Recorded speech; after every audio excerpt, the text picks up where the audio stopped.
Good evening, welcome, and thank you for joining us for the Greenwich Village Society for Historic Preservation's 38th annual meeting. And then the fun part of the evening, the 2018 Village Awards ceremony that follows. I'm Art Levin, President of the Society. I urge you to take a moment to enjoy the singular beauty of this early 1930s auditorium designed by Joseph Urban and lovingly restored in 1992. We want to thank our friends at the New School for once again affording us this glorious space for this evening's events. Now to business.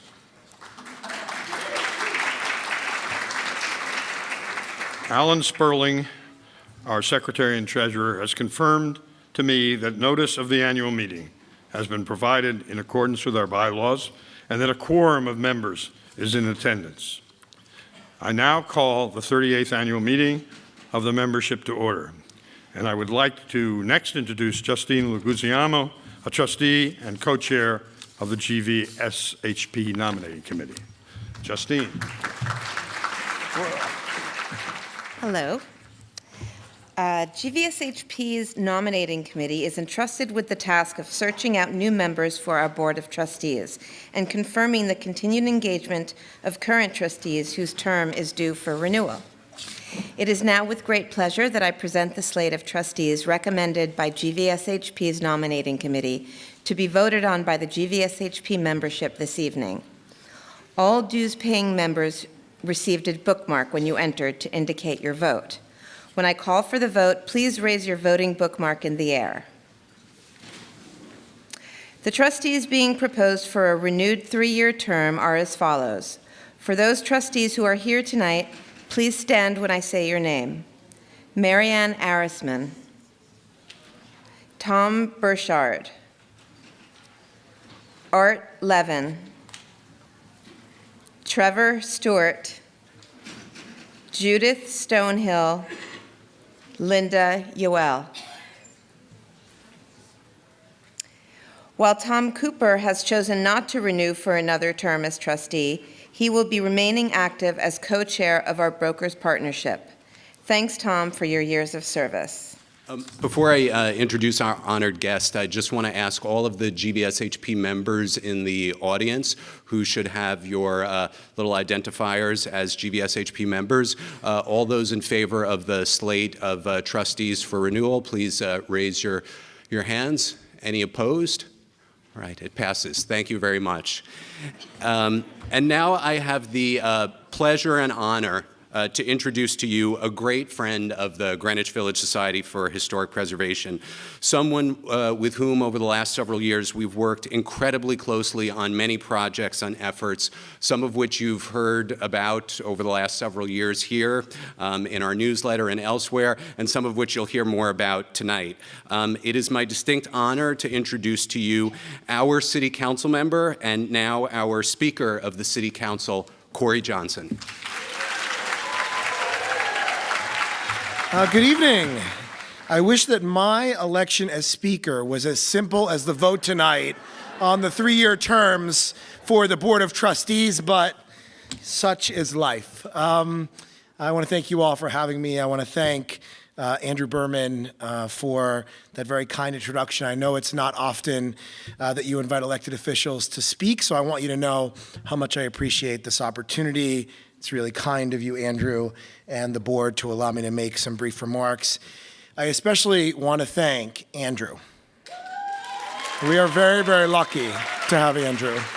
Andrew and I have worked on many, many, many things together long before my time even elected in the council. We worked on trying to defeat the Chelsea Market Plan together. We worked on trying to get landmarking in Hell's Kitchen and other places. Andrew and I have worked together for well over a decade, and it's really great to work with him in the role of me being in the council and him continuing to be the executive director of GVSHP. He is not allowed to leave. He must stay on. It's a tenured position as ED. So when members of the City Council go to work, and we do go to work, we walk through the doors of a building that construction began on in 1803. It is an amazing place, City Hall. with a soaring rotunda, Corinthian columns, and a beautiful marble staircase. And I get literally a thrill every single day when I walk towards the building and walk up the steps to think about everything that went on there before us and how we are now part of that history. City Hall is a designated New York City exterior and interior landmark. And it is right across the street from the Woolworth Building, another gem. And I'm sure people who get to visit City Hall get a similar kick from time to time in recognizing the history and beauty of it. And when I'm here in this council district where I live, I am always walking by amazing, historically significant places. Indulge me for a moment. This council district that I think most of you all live in, that I have the honor of representing, covers the neighborhoods of West Soho, Hudson Square, Greenwich Village, the West Village, the South Village, the Meatpacking District, Chelsea, Flatiron, Hell's Kitchen, a little bit of the Upper West Side, Columbus Circle, Times Square, the Theater District, the Garment District, Hudson Yards, the High Line, Hudson River Park, Penn Station, Moynihan Station, the Port Authority Bus Terminal, the Javits Center, the Whitney Museum, Jefferson Market Library, Ladies Mile, the Charlton Van Dam Historic District, part of the Soho Cast Iron Historic District, the Greenwich Village Historic District, the West Chelsea Historic District, the South Village Extended Historic District. It's the best district in New York City. And in New York, fortunately for us, this is our everyday to get to experience all of that. These buildings give us our sense of place and context. They're part of what makes New York City the city that I want to stay in. They're what makes it so easy to fall in love with the city when you move here or when you visit. And that wouldn't be possible without the work that all of you do and without the work that GVSHP does. What I admire so much about the Greenwich Village Society for Historic Preservation is that you are constantly getting at the question, what kind of city do we want to live in?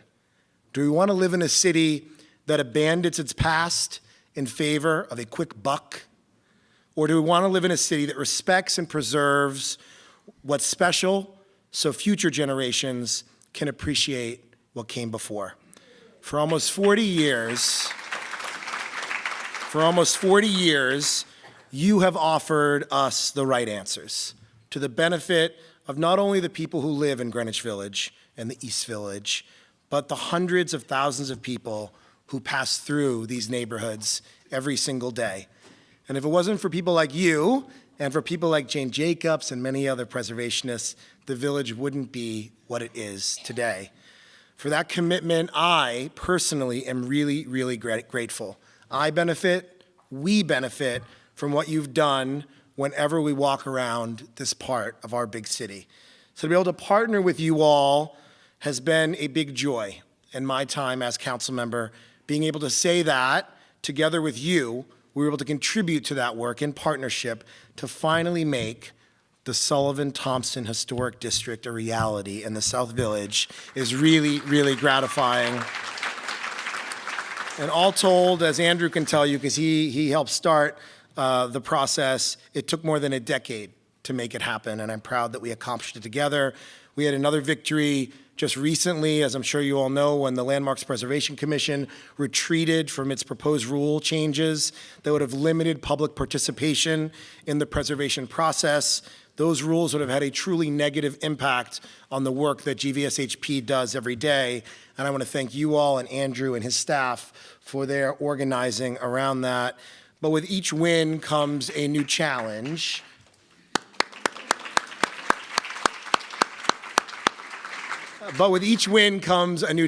Our work is not finished.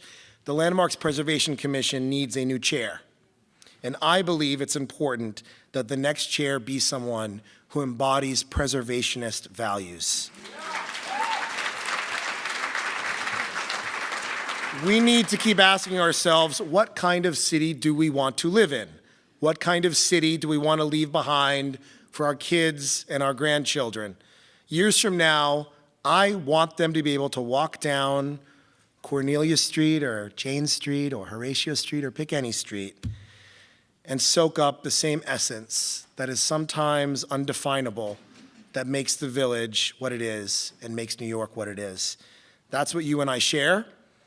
What we do is ultimately not self-interested, though we benefit from it here and now. It's really about passing our history along to people we'll never know, many of whom haven't even been born yet. So again, I want to thank you all for being committed to our neighborhoods and our city, and I want you to know that I'll continue to be an ally in the fight. I just want to end with this.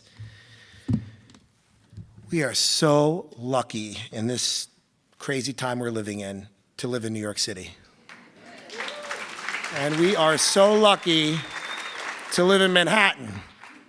And we are so lucky to live in Greenwich Village. And I want you all to know that the work that I get to do every single day, it's hard for me to call it work because I love it so much and I'm so passionate about it. When I walk up those steps that I talked about earlier, I'm not joking, I'm not exaggerating, I'm not embellishing when I say this. I still pinch myself most days, being tremendously grateful to be able to have the honor and privilege of representing you all on the City Council, now doing this work as Speaker. And I want you to know, those of you who are constituents, who are most of you, that even though I have this new role as Speaker, which is great and exhausting, that I know who ultimately I report to, which are my constituents, the people that live here in this district. And that even though I have greater responsibilities now for the entire city, I know who elected me, I know who I represent on a daily basis, and I look forward to continuing that partnership with all of you. Thank you very much.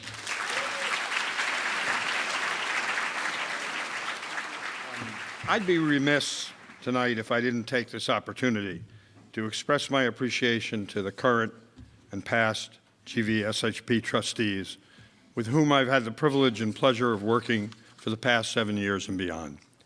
They are not only my colleagues and neighbors, but my good friends as well. The Board of Trustees of our organization are very much a roll-up-your-sleeves group of individuals whose passion for and commitment to our mission comes across loud and clear. Their selflessness in devoting precious personal time and boundless energy, not to mention the significant financial support, is instrumental to providing the solid foundations that enable our organization's extraordinary accomplishments. Lastly, as a membership organization, everything we do, every victory for our community, is in the final analysis thanks to the enthusiastic and loyal support of our members, neighbors, and friends, many of whom are here tonight.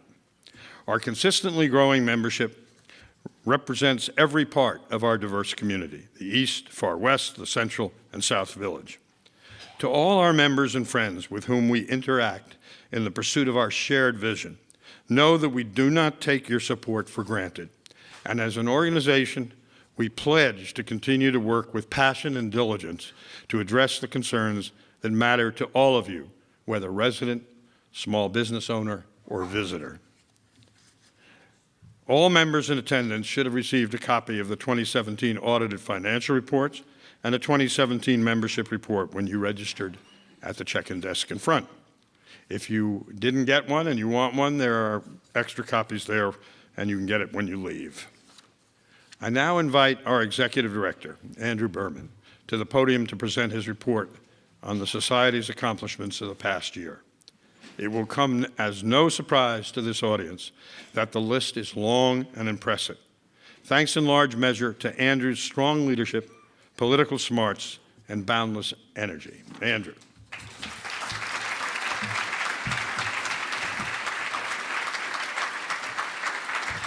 Thank you very much, Art. Good evening, everyone, and welcome again to GVSHP's annual meeting and Village Awards. I first want to start out by saying thank you to our wonderful awards committee, especially co-chairs Catherine Schoonover and Tom Burchard, for their terrific work in selecting this year's nominees from hundreds of worthy nominations. I'd also like to thank and acknowledge GVSHP's incredibly hardworking staff, Sam Moskowitz, Linnell Stevens, Sarah Bean Atman, Ariel Cates, Matthew Marowitz, and Harry Bubbins, who is elsewhere tonight because he's at a meeting about protecting small businesses in our neighborhood.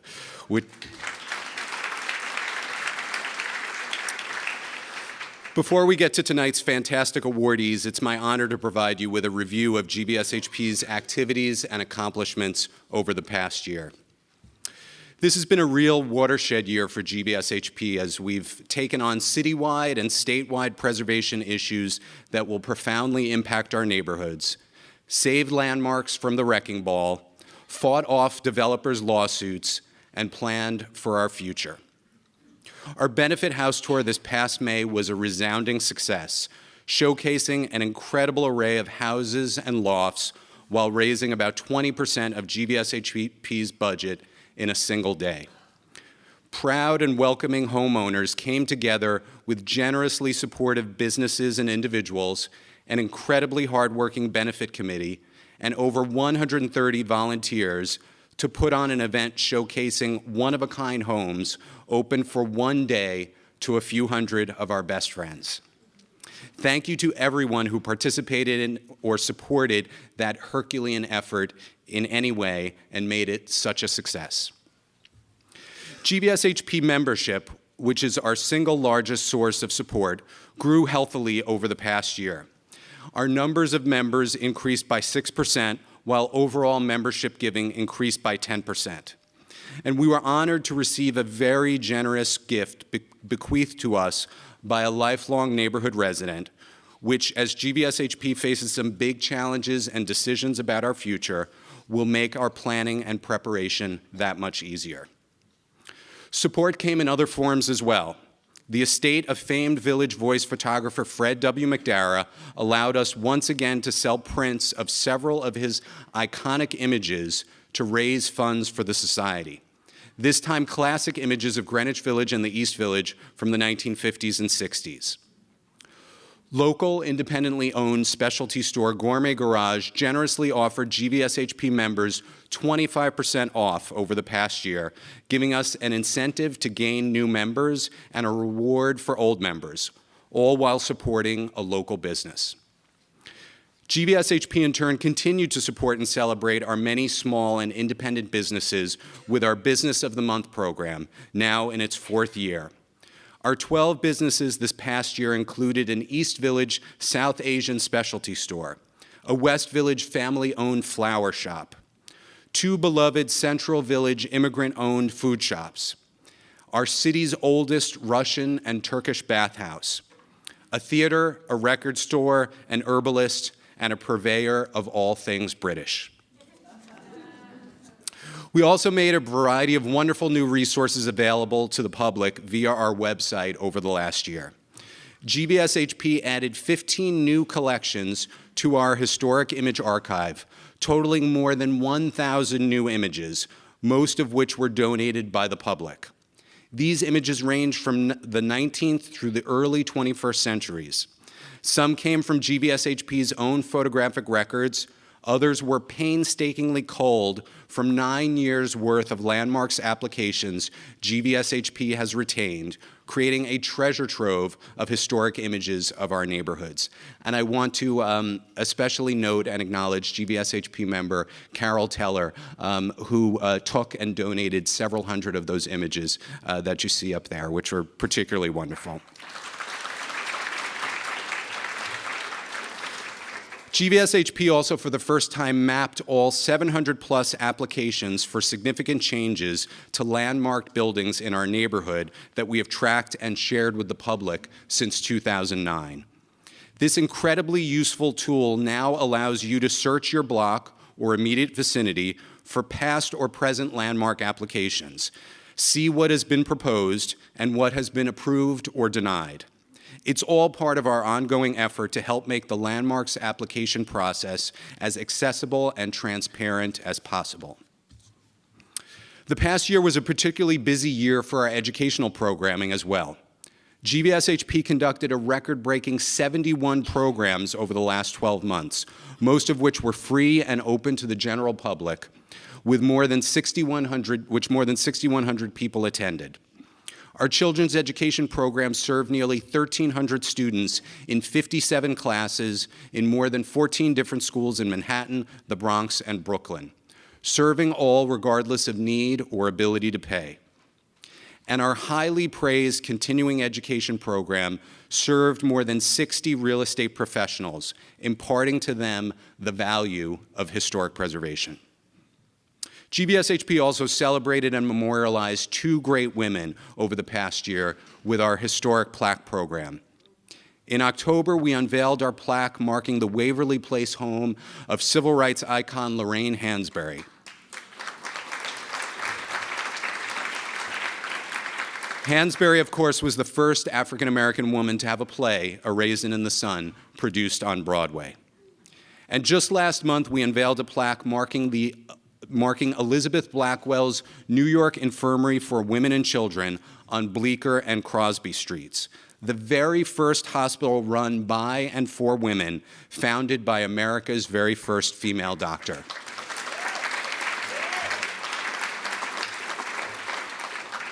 Over the last year, we've also released a series of oral histories reflecting the diverse and inspiring stories which can be found throughout our neighborhoods. These included Chino Garcia, co-founder of the East Village's legendary Charas El Bohio Community and Cultural Center. Beverly Moss Spatt, the first female chair of the Landmarks Preservation Commission. Artist Paula Poons, who's lived for over 4 decades in a Greenwich Village loft building, which was, in the mid to late 20th century, the center of the New York art world. Activist, theater producer, and Fortune Society founder, David Rothenberg. Dr. Victor Kaloun, former St. Vincent's Hospital doctor who served during the height of the AIDS epidemic. And Rich Wandel, former archivist and historian for the LGBT Community Center. All these oral histories are available to read or listen to on our website. Of course, GVSHP doesn't just document and celebrate our treasured history, we also fight to protect it. And this past year, we waged some particularly tough and consequential battles. Last October, after a 1.5-year campaign, GVSHP saved the beautiful 1866 lofts at 827, 831 Broadway from the wrecking ball and planned replacement with a 300-foot-tall office tower.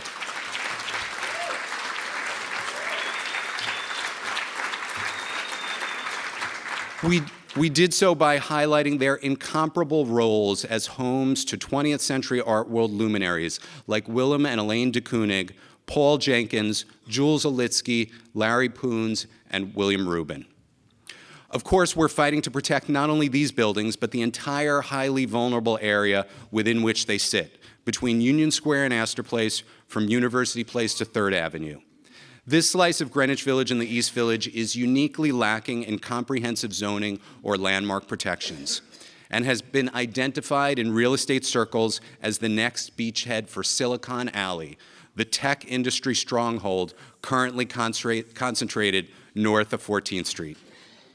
The mayor planned to accelerate this trend by locating a huge new tech hub on the south side of 14th Street near 4th Avenue that would help bring Silicon Alley south into the Village and East Village.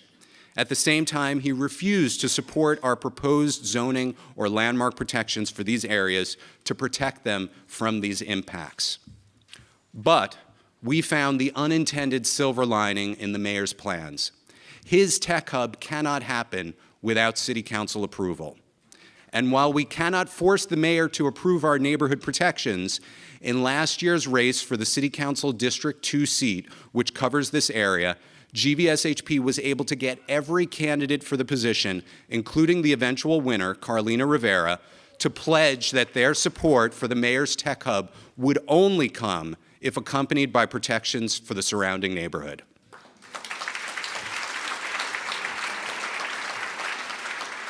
We are now working closely with Councilmember Rivera to get such protections in place before the City Council votes on the tech hub in August. But she's facing tremendous pressure from the city and others to abandon her pledge. So if you have not already, please contact her to urge her to stand firm. And by the way, I will not be insulted if you take out your smartphone right now, and if you haven't already sent this letter, you go to that website and you do it right now. That's your one free pass on using your phone during this presentation. This was only the tip of the iceberg of GVSHP's advocacy work over the last year. The Society took a leading role in the fight against a plan, which Speaker Johnson spoke to before, by the Landmarks Preservation Commission to strip the public of its ability to weigh in on or even know about certain proposed changes to landmark buildings and buildings in historic districts. Facing a tremendous backlash and over 4,000 letters generated by GVSHP members in opposition, the LPC rolled back the plan last week.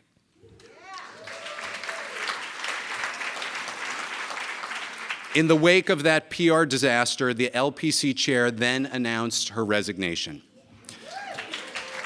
GVSHP has been leading a campaign to ensure that her permanent replacement has a true preservation background and credentials, unlike the last several LPC chairs. But we didn't just have to worry about City Hall this year, but Albany as well. This year, GVSHP also helped lead an effort to head off an attempt by big real estate and the mayor to lift a half-century-old state limit on the size of residential buildings in New York City. No matter that the incredibly generous current limit allows residential buildings of 1,000 feet in height or greater. Proponents of lifting the cap want no limit whatsoever, so residential neighborhoods across New York City can be upzoned to allow supersized towers. And I should mention, by the way, that Speaker Johnson and I were talking just before this began, and he is going to help us in Albany as well to try to make sure that that doesn't happen. We were able to fight off an attempt to sneak this measure into the state budget in the spring, and as we speak, we are working to prevent its inclusion in the last-minute rush of bills passed at the end of legislative session. GVSHP has also been leading the charge to secure measures to help small businesses in our neighborhoods and end the blight of empty storefronts. We're working with a coalition of local small business owners in the East Village to pursue zoning changes that would limit the size and location of chain stores in the area to help protect independently owned businesses.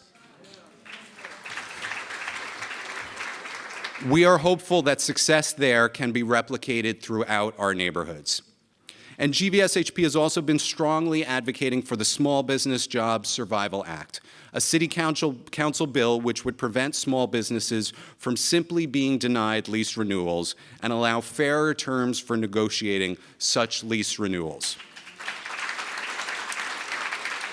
All three of our local city council members support this bill, and I know that Speaker Johnson has promised that a hearing will take place later this summer.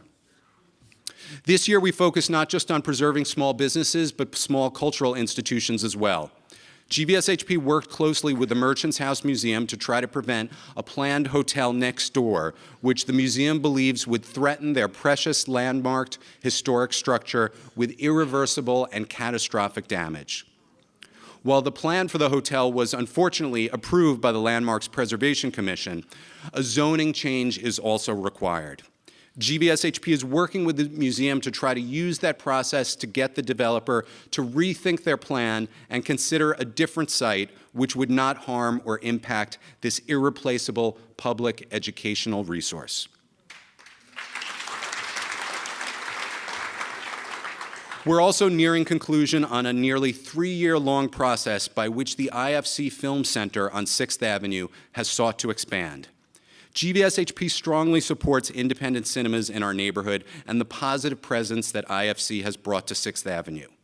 However, we were very concerned with their original plan, which required a zoning variance to allow commercial uses on tiny residential Cornelia Street behind the theater. Fortunately, through the public review process, a compromise was brokered from which all sides benefited. The theater added a residential component to their expansion plan along Cornelia Street to maintain that block's special character, while being allowed to add new space for theaters along 6th Avenue and in the middle of the block. GVSHP is working with IFC and the Landmarks Preservation Commission to see the design of the proposed additions revised to match the residential character of the street, and we look forward to a successful and contextual expansion of the Film Center in the near future. GVSHP, thank you.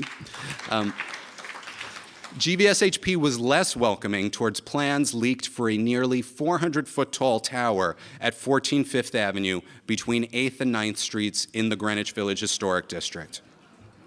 Through public statement and press releases, we made clear that if such a plan was real, it would face a firestorm of opposition and should expect anything but an easy time making its way through the Landmarks public approval process. Since the initial leak of the plan last year and the intense pushback, there has been no further movement on these plans, though we remain watchful. Years of watchfulness and persistent advocacy by GVSHP paid off last year when the Trump Organization finally withdrew from the Trump Soho condo hotel on Spring Street.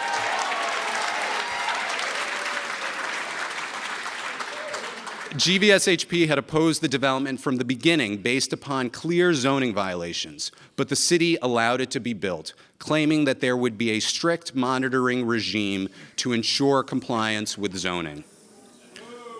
When GVSHP exposed that no such monitoring was taking place, we shamed the city into enforcing the terms of the agreement under which the eyesore was allowed to be built, resulting in hundreds of thousands of dollars in fines being collected and the owner being prevented from profiting off of illegal uses. After several unprofitable years, the Trump Organization finally picked up stakes and left Spring Street.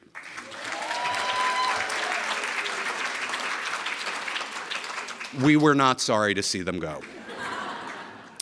Speaking of Mr. Trump, in January of this year, GVSHP was sued by developer Greg Singer for quote-unquote illegally conspiring to deprive him of his constitutional rights to develop his landmark property, the former PS 64 Charas El Bohio Cultural Center in the East Village. We did this, allegedly, by pointing out to city officials how we saw his plans violating the law and asking that the law be properly enforced.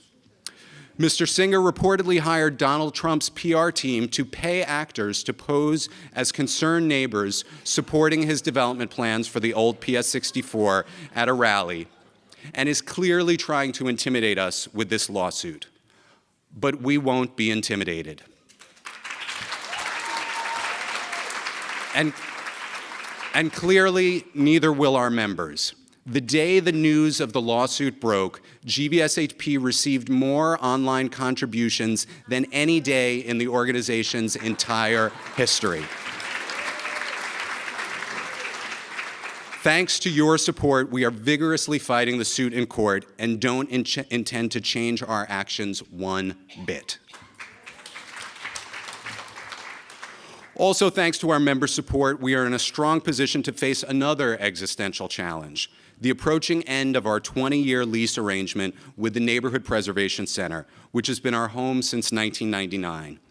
GVSHP has prospered in our beautiful, historic landmark space, which we share with other preservation organizations. But that agreement will soon end. However, our board and staff are actively pursuing other possibilities and arrangements which will allow GVSHP to continue to fulfill its mission and to grow to meet the many challenges ahead our organization faces. So as you can see, we've had a lot on our plate this year. In addition to the ongoing challenges I've outlined, we expect to have an even busier year in 2019, when we'll be celebrating the 50th anniversaries of the designation of the Greenwich Village Historic District and the St. Mark's Historic District, the East Village's very first historic district, as well as the 50th anniversary of the Stonewall riots.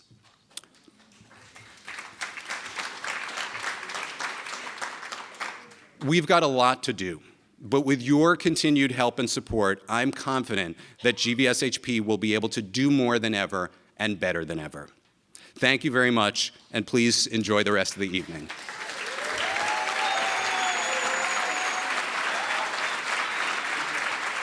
And as Corey said, you ain't going nowhere.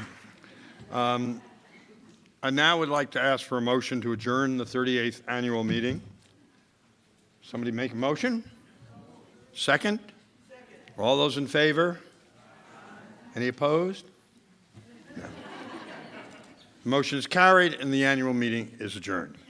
Just a note for GVSHP trustees. I want to remind you that there will be a brief board meeting immediately after the conclusion of the award ceremony.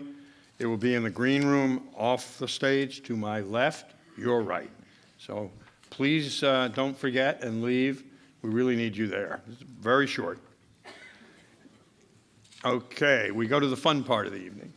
It's now my great pleasure to introduce Penny Arcade, our MC for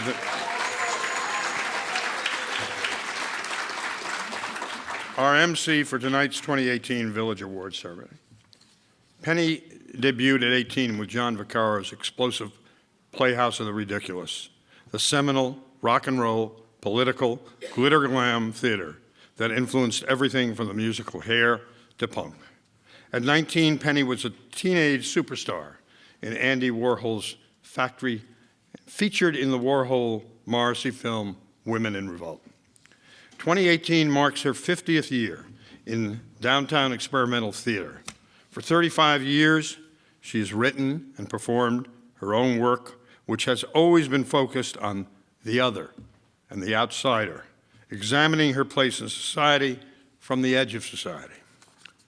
She's known for her high-content plays, which mix political humanism and hilarious comedy, her highly quotable one-liners, and her magnetic stage presence. She has brought East Village performance aesthetics from the underground into the international mainstream all over the world.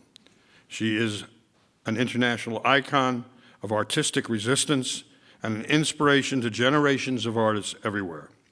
With longtime collaborator Steve Zahetner, she has co-helmed the Lower East Side biography series, an archival video project that has been broadcast and cybercast every week since 1999 to ensure that future generations will have access to the highly self-individualized spirits and mad souls of invention that built downtown New York's reputation as an incubator for authenticity, rebellion, and iconoclasm.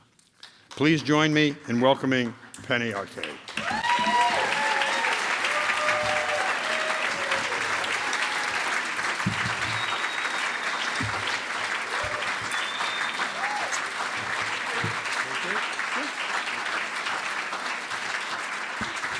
Hi, everyone. I've got to do this because I'm so small. I'm just a few inches taller than the podium. Yeah. So, first of all, I want to say how deeply moving it is for me, how honored I am to be emceeing this event today. I travel all over the world. I perform all over the world. And because I'm an immigrant child of displaced people, everywhere I go, I feel at home. So I'm very involved in a lot of the destruction. I mean, I'm not creating the destruction, but supporting the people who are fighting the destruction in other cities. In London, where Soho, the Bohemian district of London, is under terrible siege. In Sydney, Australia, King's Cross has been decimated. And in many, many other places around the world that don't have an organization like the Greenwich Village Society for Historical Preservation, what this organization has been able to do in New York is astounding. It's astounding.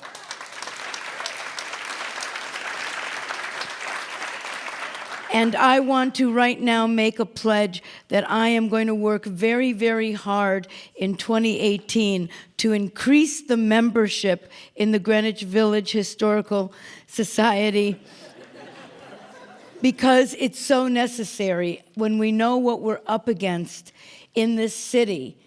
So I just have to say that that's not in the script, but it had to be said, and I'm just so honored and flabbergasted by what Andrew Berman and this organization is able to do, that they have those political skills to navigate this situation which is ruled by greed in this city.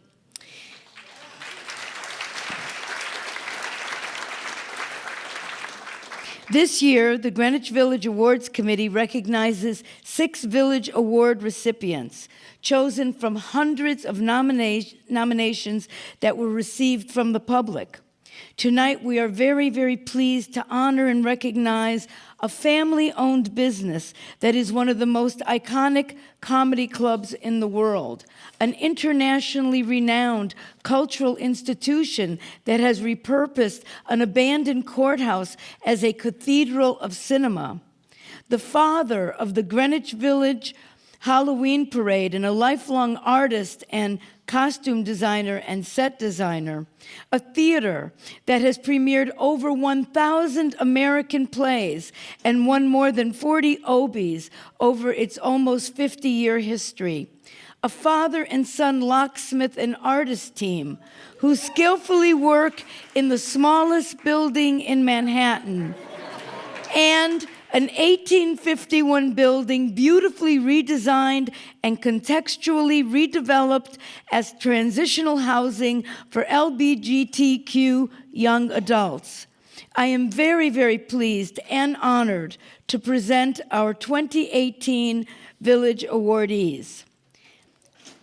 First, our first awardee is the Comedy Cellar.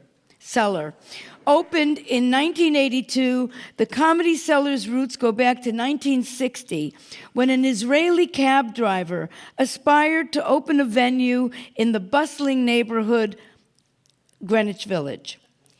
Menachem Dworman, known as Manny, opened Cafe Finjan on the corner of 7th Avenue and Commerce Street. The coffee shop morphed into an Israeli Middle Eastern nightclub where musicians would gather and play. Music was played in Yiddish, Russian, Hebrew, Arabic, Greek, Turkish, and Spanish. Artists included a young Jose Feliciano and Bob Dylan. The whole operation moved to McDougal Street and expanded, taking over what is now the Comedy Cellar, the Olive Tree Cafe, and Cafe Wah. The Village Underground and the Fat Black Pussycat were added to the roster in later years. In 1981, comedian Bill Grunfest approached Manny with the idea to do comedy. Among the first crop of comedians to come his way were Jon Stewart, Gilbert Gottfried, and Bill Maher. Over the past 37 years, Comedy Cellar has been a testing ground for some of the world's leading comedians. Comedy luminaries have performed and gotten their start here and continue to drop in today and practice their new routines. You can stop in any night and see up-and-coming talent or perhaps a world-famous comedian practicing their new material, such as Chris Rock, Amy Schumer, Jerry Seinfeld, Dave Chappelle, Michelle Wolf, or Judd Apatow. Manny passed away in 2002, and his son, Noam, took over. Since then, Noam has been responsible for anchoring and sustaining a vibrant culture on McDougal Street that spills over to supporting other area businesses. Both the Comedy Cellar and the Village Underground are comedy meccas that bring cultural vitality to our neighborhood and continue the proud tradition which stretches back to Lenny Bruce and beyond of our neighborhoods as a place where comedy, political discourse, and performance meet. Many staff members have been working at the Comedy Cellar for years or decades, providing a comfortable family feeling for the employees, the artists who perform and relax there, and for admiring patrons. The love and respect Noam feels for his father is apparent at the venue. Manny's touch is still alive, from the original slate tables at the Olive Tree to the stained glass windows bearing his name or images of the instruments that he played. Also decorating the walls are intricate drawings of patrons made by Noam's stepmother, lending even more of a cozy, homey feeling to the place. After periods of success and struggles, the Comedy Cellar is now enjoying an amazing upswing, and we are thrilled to recognize this world-famous comedy club. We are honored to present Comedy Cellar owner Noam Dworman with the 2018 Village Award for providing a family-owned venue for world-class, cutting-edge comedy that has, since 1982, continued the Village's role as a launching pad for great new talent in the field of humor and performance. Noam.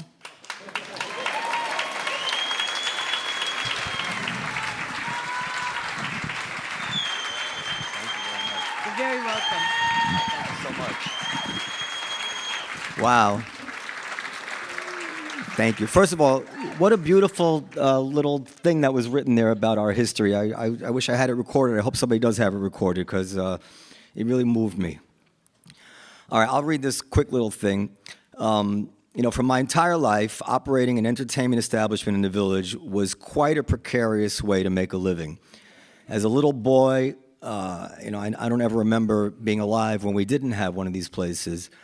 I remember when Bob Dylan was a regular performer at the original Cafe Fiend John on 7th Avenue. District leader Ed Koch was on a campaign to shut down all the coffee houses. They were full of hippies, and they had illegal entertainment. Because in those days, the cabaret laws prevented live music in most locations. And I remember my father, I hope this is okay to say, I remember my father printed up buttons. Buttons were very big in the 60s. And during the campaign season, my father printed up buttons that said, "Don't be a Koch sucker." But later they became friends. Even in the 90s, at the Comedy Cellar, we were threatened by, at the time, some zealous activists looking to find some technicality, some way that they could bring comedy in under the cabaret laws to try to stop it. I don't know why. But somehow, over time, we became acceptable and now, I guess, even respected, and I appreciate that very much. To the people concerned with preserving the Village's history in the 1960s, we were the interlopers trying to make a quick buck. But to the people who have grown up since then, and I guess had their youth in the Village and grown up since then, now we become a part of a treasured and historic past of the Village. And I guess there's some lessons that everybody can take about perspective from that. In any event, I couldn't be more proud and only wish my father were alive today to see that the Village no longer wants him out. Thank you so much.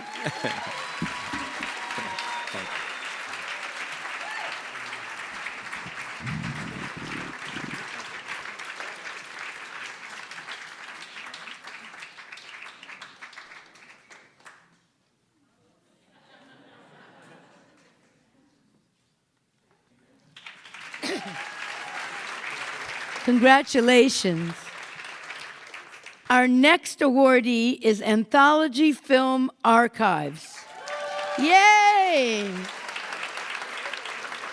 There is simply nothing like it in New York City or anywhere else in the world in terms of its sole focus on the art and culture of avant-garde film. Anthology was founded in 1970 when Lithuanian emigre and artist and poet Jonas Mekas and 4 other film devotees envisioned a permanent home for independent films that were in danger of being lost, overlooked, or ignored. Their original home was at the Public Theater. 3 moves later, in 1988, Anthology arrived at its present home at 2nd Avenue and 2nd Street. The building was an abandoned municipal courthouse and jail constructed between 1917 and 1919. As Manhattan's 3rd District Courthouse, it was known as the Essex Market Courthouse. The transformation into Anthology Film Archives cost $1.4 million and took nearly 10 years to complete. Almost 50 years following its founding, Mr. Meckes is very much central to the organization as president of the board and artistic director. He has guided the organization to create a cathedral of cinema in what was once a ruin of a courthouse. Anthology has preserved over 1,000 works, restored rare films and videos, and created high-definition digital transfers. Their archive is enormous and includes 20,000 films, 5,000 videos, 2,000 audio tapes, and a library of books, periodicals, photographs, posters, and other materials. Among the historically precious and significant inventory they house and preserve are films by Charlie Chaplin, Buster Keaton, Laurel and Hardy, Andy Warhol, and Orson Welles, including the original shooting script for Citizen Kane. Now led by director John Mirapiri, Anthology screens more than 1,100 programs to over 40,000 individuals every year. It has 2 theaters and a state-of-the-art digital and video production equipment. Anthology is now on the cusp of a $12.5 million expansion project that will enlarge the facility from 20,000 feet to 35,000 square feet. It will add a 4th floor, a public library, a street-level cafe, a rooftop terrace, interior renovations, and an elevator that will make it ADA accessible. The rooftop addition is a skillful solution that presents as a modern version of a classical attic story. The transparent treatment at the parapet of the roof terrace is particularly interesting. The glass-enclosed stair addition between Anthology and the neighboring building is a clever solution. The proposed additions to the building are thoughtful, reasonable, and respectful of the existing historic building. The groundbreaking is scheduled for spring 2019 with a rededication opening for late 2020, which will mark Anthology's 50th anniversary. As Anthology transitions into its next phase, GVSHP is proud to present this Village Award to Anthology Film Archives and to Jonas Meckes, an unrivaled international center for the preservation, study, and exhibition of film and video with a particular focus on independent, experimental, and avant-garde cinema. Accepting the award for Anthology Film Archives are Jonas Meckes and Anthology board member and expansion plan architect Kevin Bone.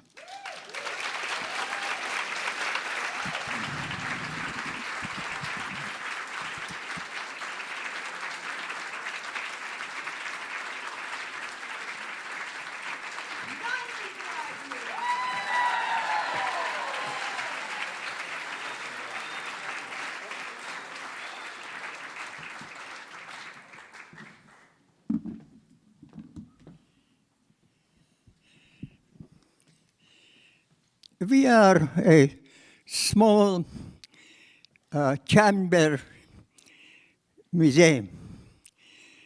We are happy to be small.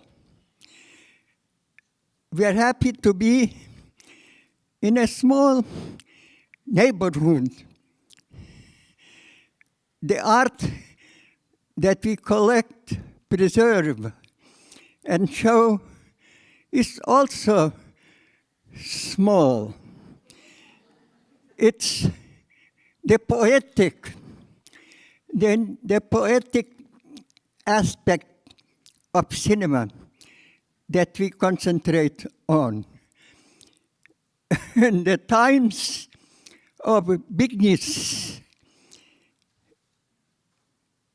we are happy to be and remain small, personal. I think it was Dostoevsky who said that in order to be universal, you have to be really small and really personal. That's poetry. That is poetry. And we are determined to stay where we are. And we are very happy to be where we are.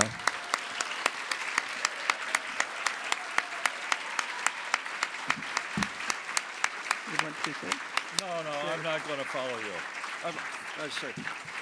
Thank you, because the building was a shell when we got it.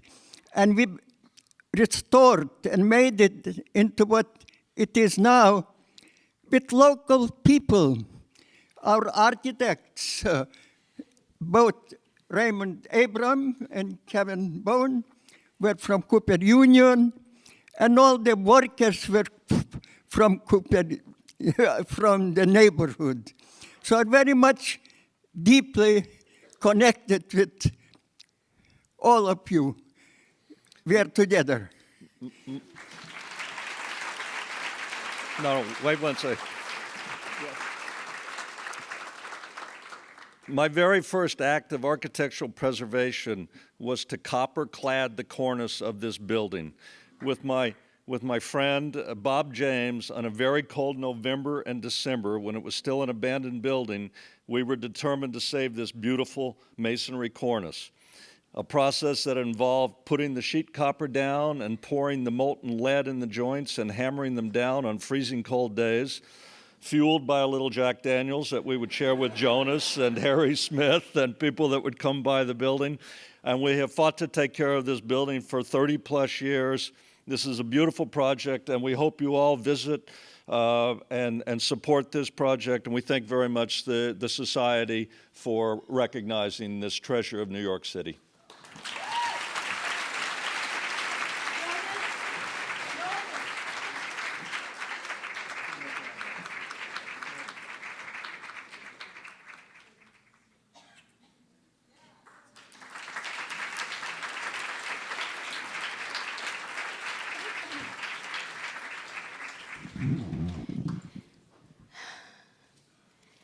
It's so moving to me to be participating in this because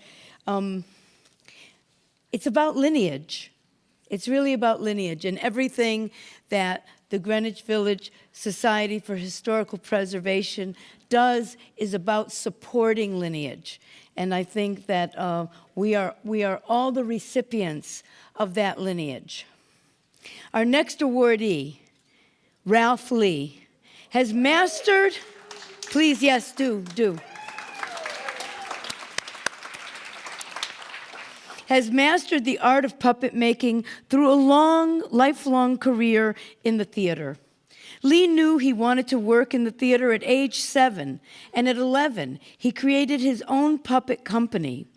At 17, he became a set designer in summer stock, and in college, he acted in and directed plays.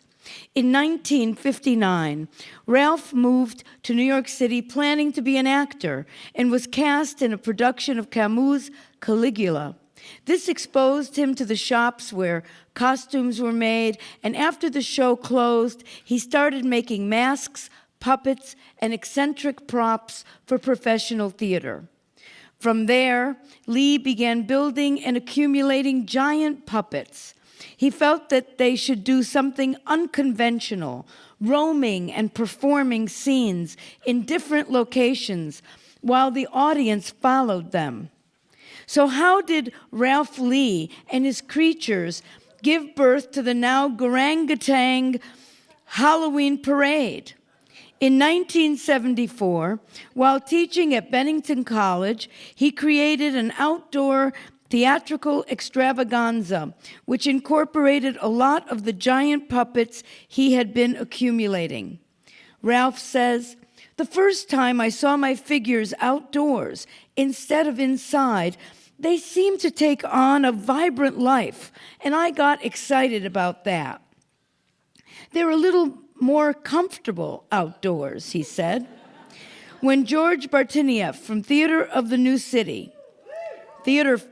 City, approached him about doing some sort of Halloween event, he was ready to go. In its first year, the Halloween parade zigzagged through the village. Groups of masked characters would have a small performance in a courtyard or the steps of a building, and the parade goers would stop and watch the performance. Ralph had a considerable arsenal of masks and giant puppets he had originally created for theatrical productions, including a 7-foot-tall lobster, a 2-headed pig beast for the plays of Sam Shepard, an oversized bag lady, a 10-foot lizard, and a giant golden Egyptian lion, first created for a play at La Mama. The first village Halloween parade incorporated over 100 of Ralph's,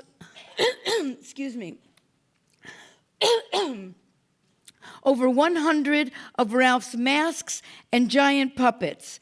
It started on the steps of the Theater for a New City, then located on Jane Street, and went through the courtyard of Westbeth, where Ralph still lives. It traveled through the narrow streets of Greenwich Village from West Street to Washington Square, halting occasionally for a band of witches to perform a song and dance number or a battle between demons and angels on the steps of Washington Square Methodist Church. Lee and the Theater for the New City decided to do the parade again in 1975. New acts and performances were added. The Halloween parade obtained its own not-for-profit status, and a production staff was formed following the 1975 parade.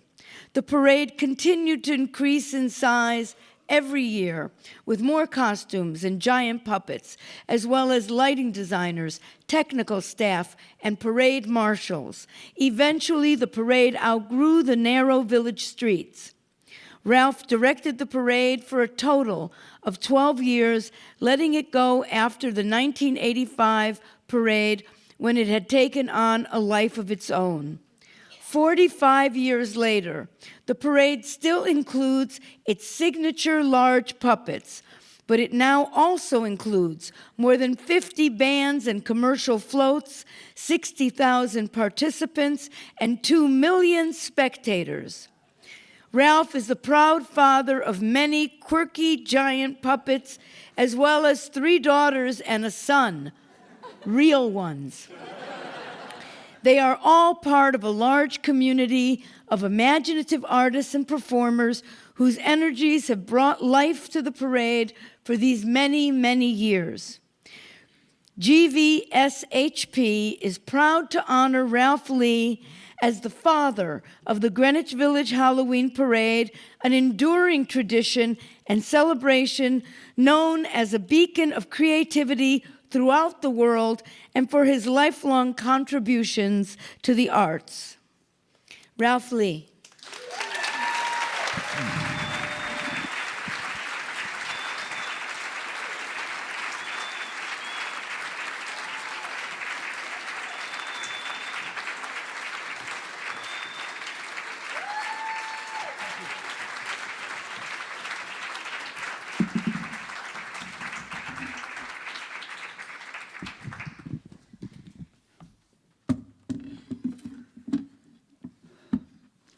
I didn't know I was expected to say anything.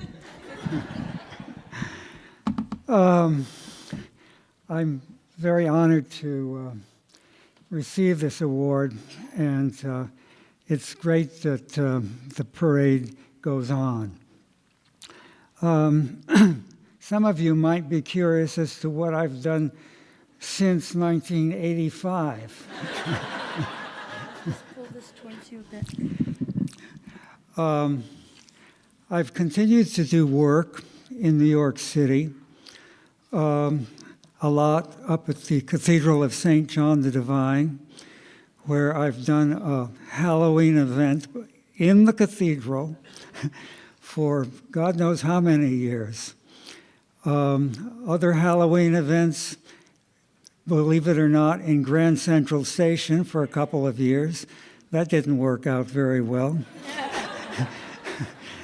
And up at the Botanical Garden in the Bronx, we did a landscape Halloween event for many years. And it's happened also all over the city.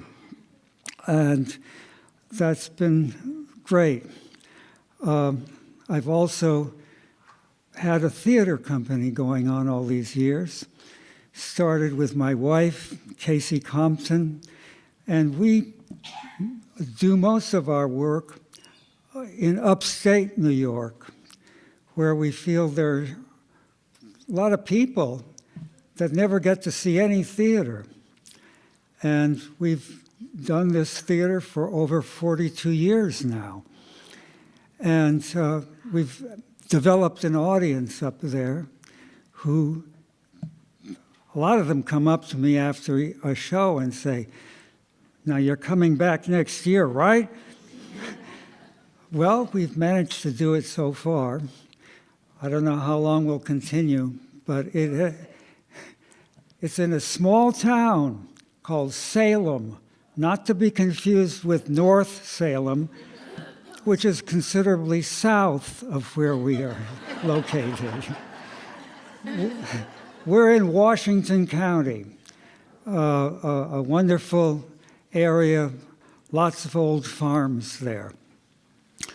And we take day trips out and perform in a lot of communities, both in Vermont, Massachusetts, and New York primarily. And we've brought shows to the city and played at La Mama and other things as well. So that's what I've been doing.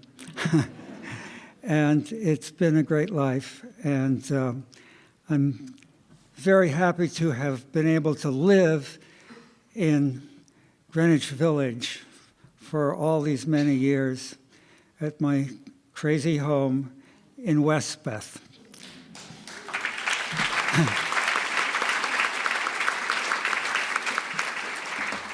And I thank you all very much for honoring me tonight.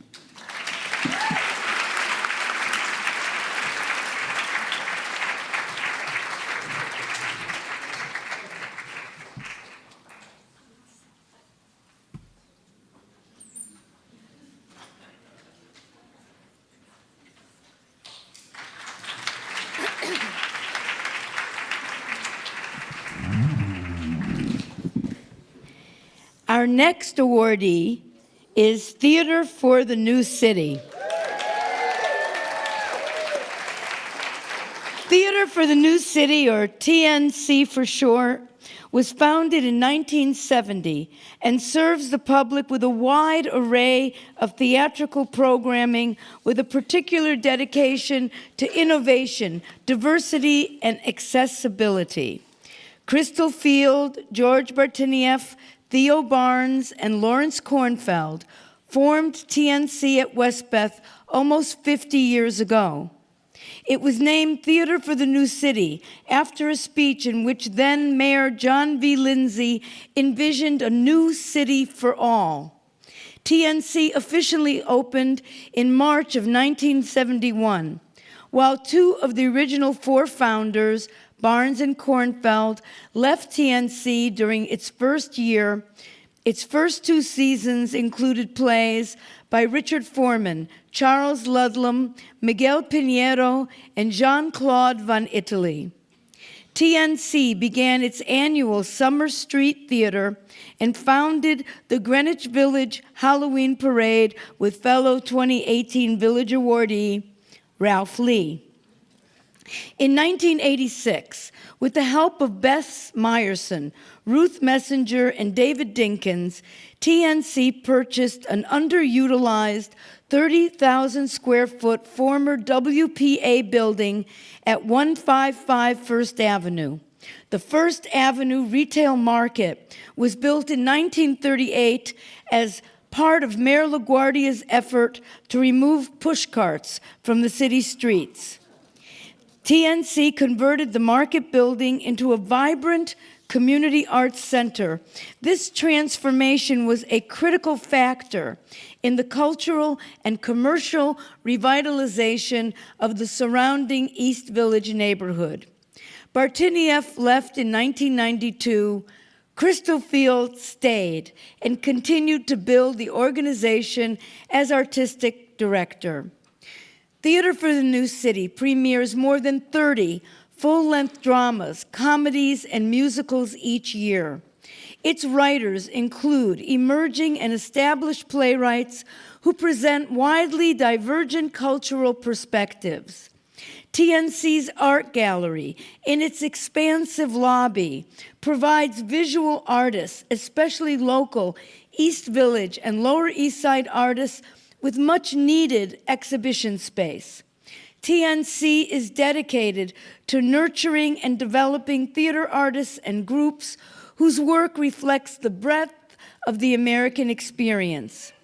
Theater for the New City's resident and presenting theater programs are widely known for their cultural diversity and social consciousness.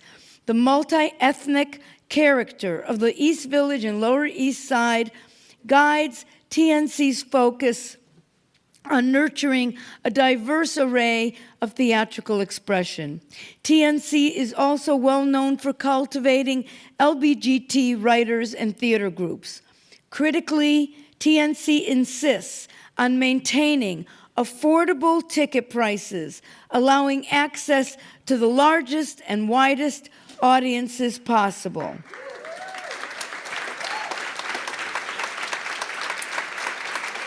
I would also like to add a personal statement, which is that Theater for the New City is the only theater or cultural institution beside Anthology Film Archives that I know of that operates without a political agenda, based only on the quality of the work of the people presenting. That's a big deal. Let's see, I just threw myself off. TNC's annual summer street theater brings a 50-member company to 13 multi-ethnic and low-income neighborhoods throughout New York. Its vintage Halloween costume ball, it's not vintage, I'm seeing things. It's village Halloween costume. I've just been doing a writing residency upstate in Saratoga, and every day my long-suffering collaborator, Steve Zettner, of 26 years, takes me to small towns to do thrift shopping. So it's on my mind. The Village Halloween Costume Ball and Lower East Side Festival of the Arts presents the work of hundreds of performing artists to 25,000 people each year, free of charge. Free of charge. Their free ticket program distributes about 6,000 free tickets to over 100 participating community organizations, youth groups, and senior centers throughout the city. And they introduce local students to a variety of theater arts, including puppetry, mask making, script, and songwriting. GVSHP is honored to present this award to TNC for premiering over 1,000 new plays, American plays, fostering innovation, diversity, and inclusion in theater, and providing cutting-edge drama to the masses for almost 50 years. Accepting the award for Theater for the New City is the amazing, the remarkable, the extraordinary founder and artistic director, Crystal Field.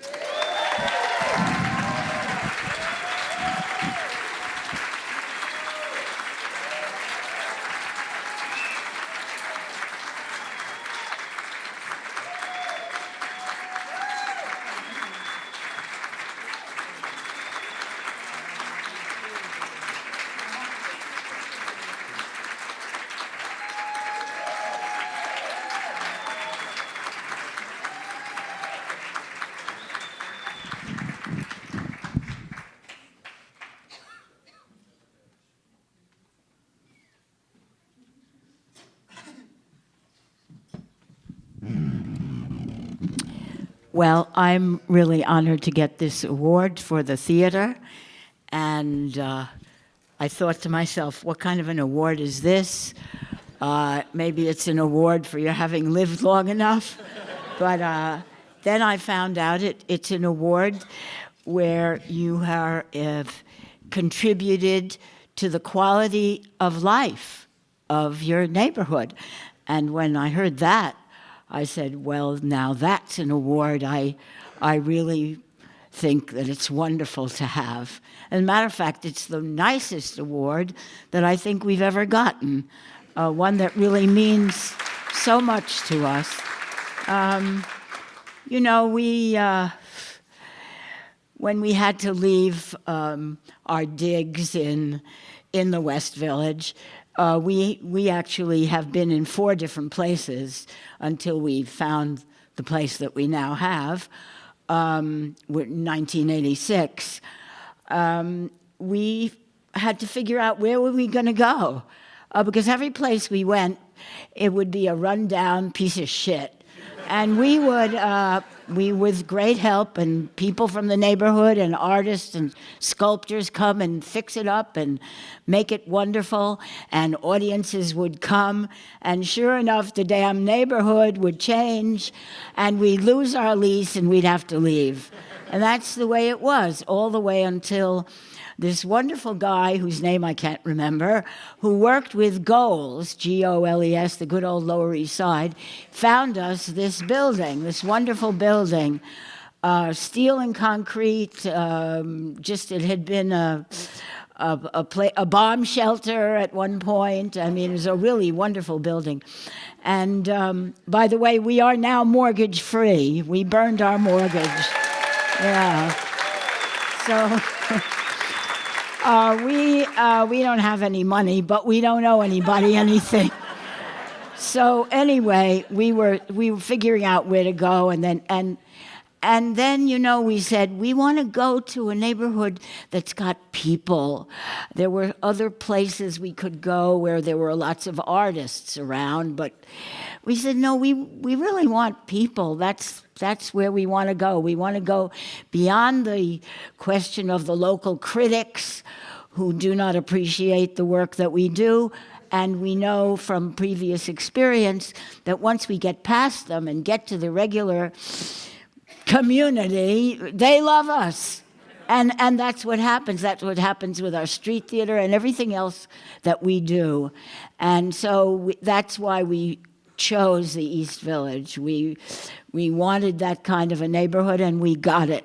And so all in all, we're very pleased with where we are and who we are and what we're doing and what we're going to do and the fight that we are a part of. And we're living in terrible, terrible times, but we're thriving, strangely enough. One never knows 3 months from now, but that's the way it's been for 48 years. And so all I can say is, you know, hallelujah, and keep on going.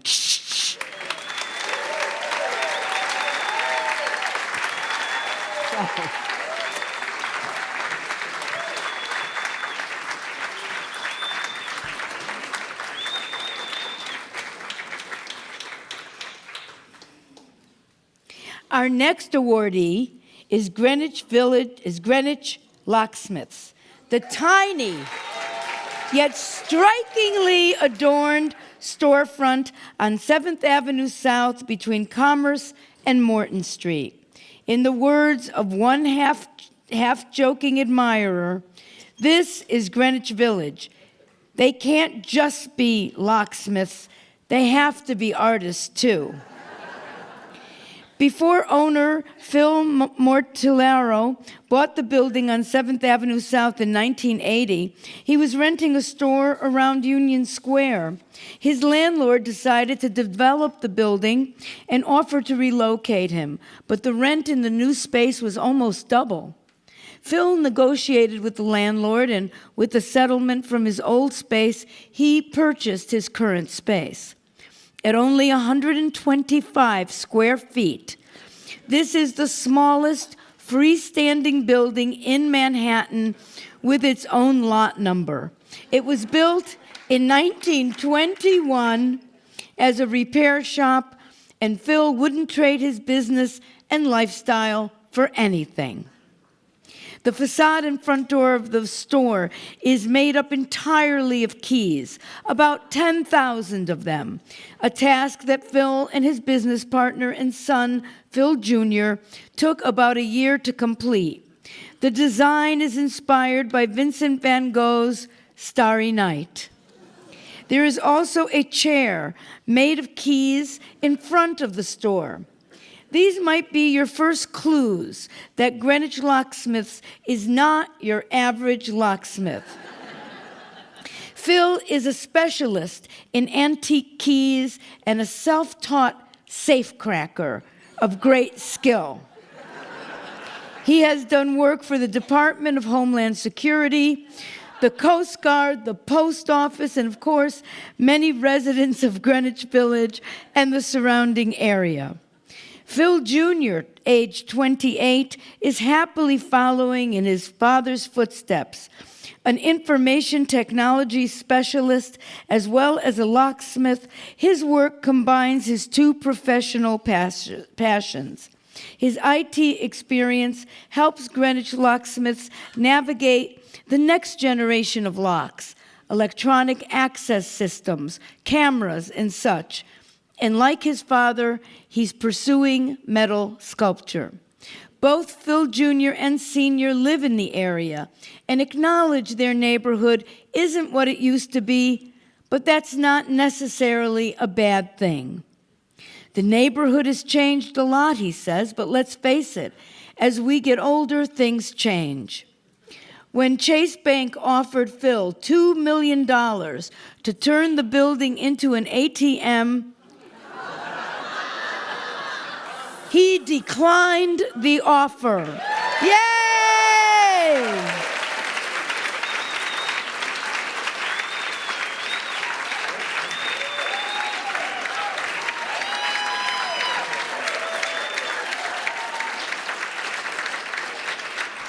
What am I going to do with the money, he said. Isn't money supposed to make you happy? I'm already happy. GVSHP is proud to honor Greenwich locksmiths with a Village Award for skillfully providing, since 1980, an essential service with a unique artistic touch in a space as charming and impressive as it is tiny. Accepting the award are the owners, Phil Sr. and Phil Jr.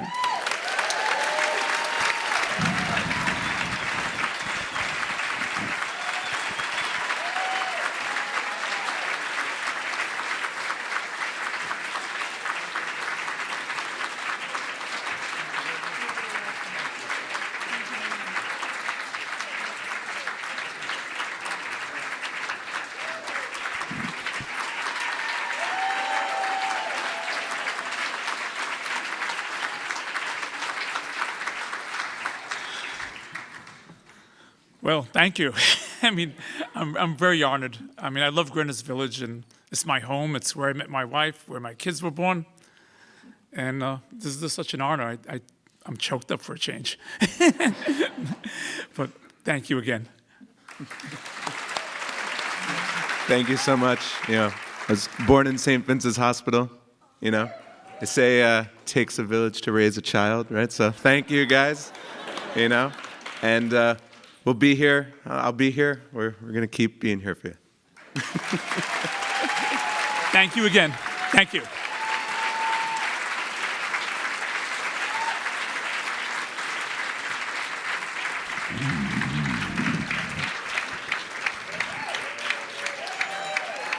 Well, isn't that point of view a tonic in these times? Regina Kellerman was GVSHP's first executive director.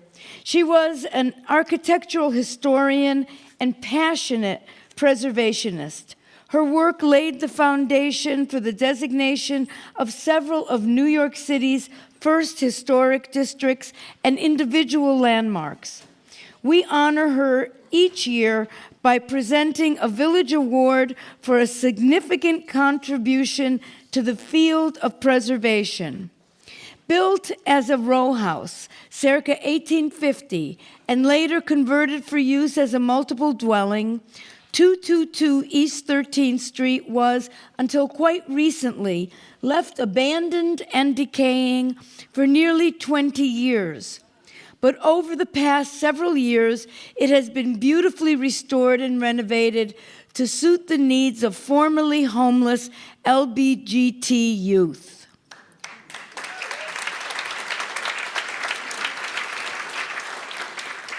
That could have been me as a teenager. The winners of the 2018 Regina Kellerman Award, our final award of the evening, are the Cooper Square Committee, Magnuson Architecture and Planning PC, Builders R Us Construction Corps, and the Ali Forney Center, who are the visionaries, designers, builders, and operators of the B. Arthur Residence.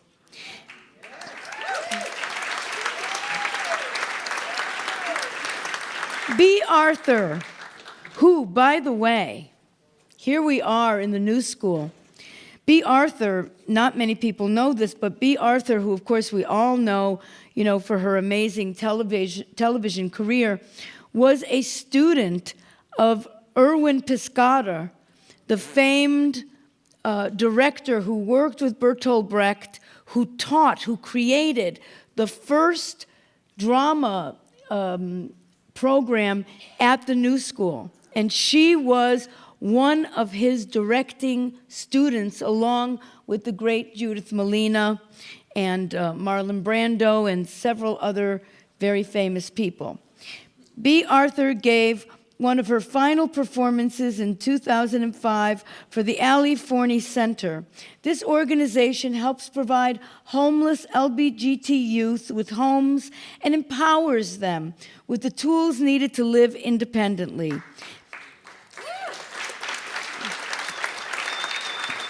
It is the largest agency dedicated to LGBTQ homeless youth in the country.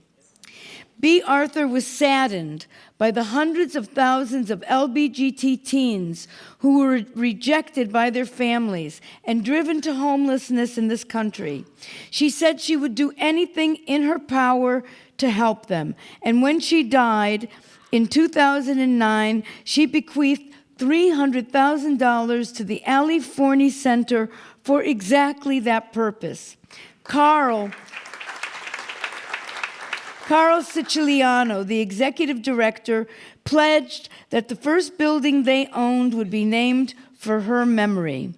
Several years ago, the Cooper Square Committee, an organization dedicated to the preservation and development of affordable, environmentally healthy housing in the East Village, proposed a partnership with the Ali Forney Center. Together, they would develop this vacant city-owned building as housing for homeless LGBTQ youth.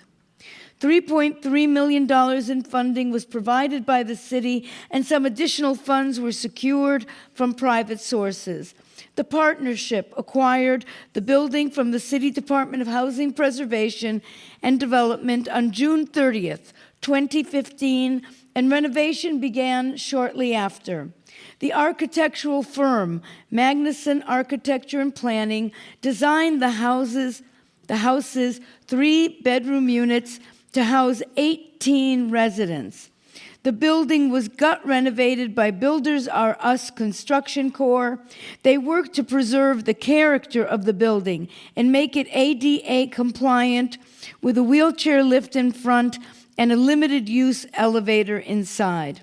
Significantly, the development is much smaller than zoning allows, a conscious choice to remain contextual and preserve the building and the feel of the neighborhood. They preserved and restored the facade, lintels, and cornice, and installed a new fire escape.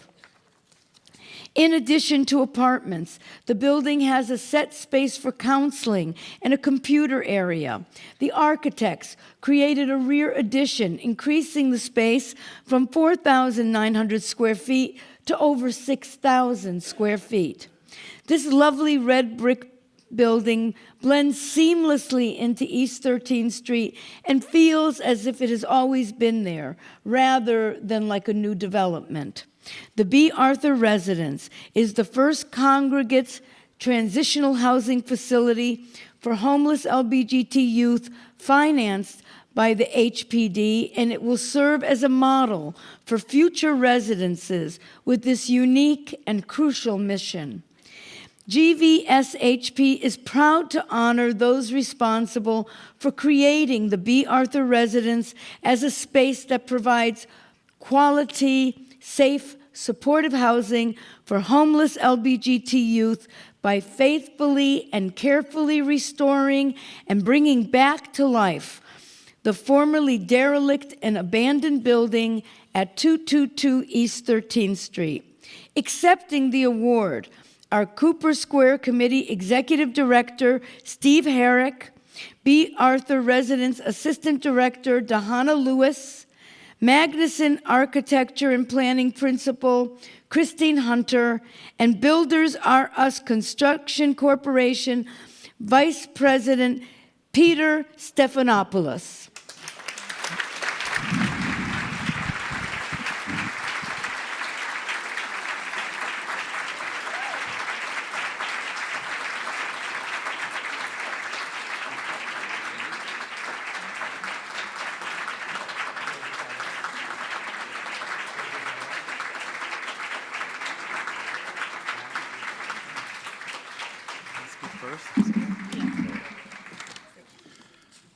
Well, first, I just want to thank GVSHP for this award. We're really honored, especially an award coming from an organization that has done such tremendous work preserving the cultural fabric and historic character of our community.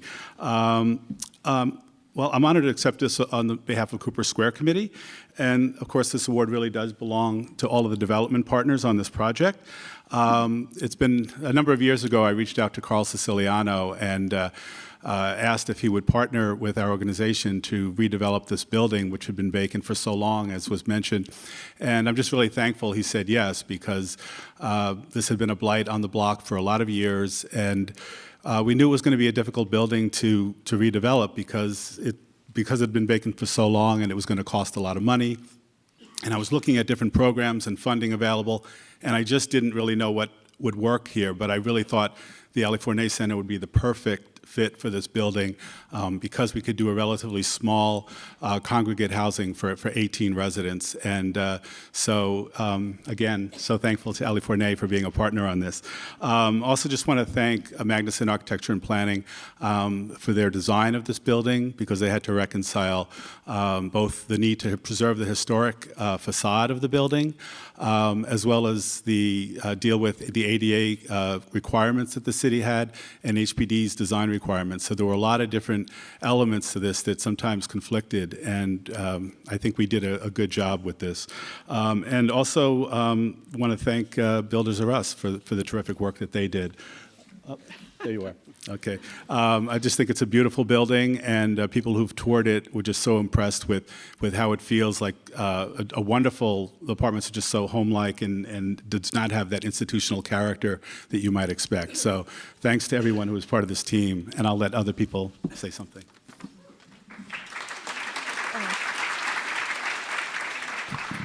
Thank you very much. It's really nice to see how much work went actually in building that very nice space for our residents. Everybody's super happy, and it has been a very nice welcoming to the neighborhood. So I would just like to say to everybody who cooperated with this work in the neighborhood, thank you very much.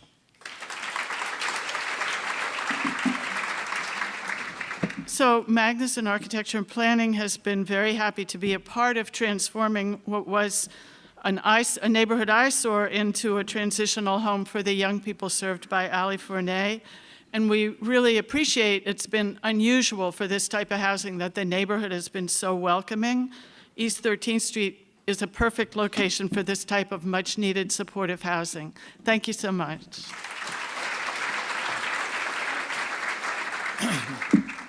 So for a building that was vacant and abandoned for 20 years, you can imagine the condition it was in when we took over. It was very challenging. I want to thank the team for being a part of it and believing us. And congratulations to Ali Fournet. Thank you.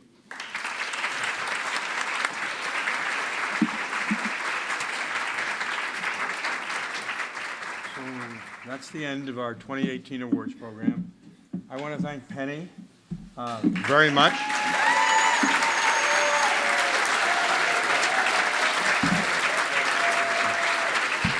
And if she schleps down from Saratoga next year, I promise we'll lower the podium.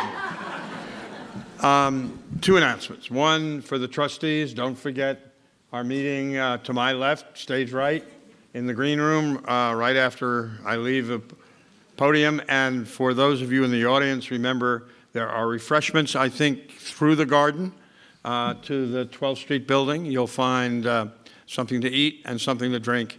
And again, thank you all very much for coming tonight.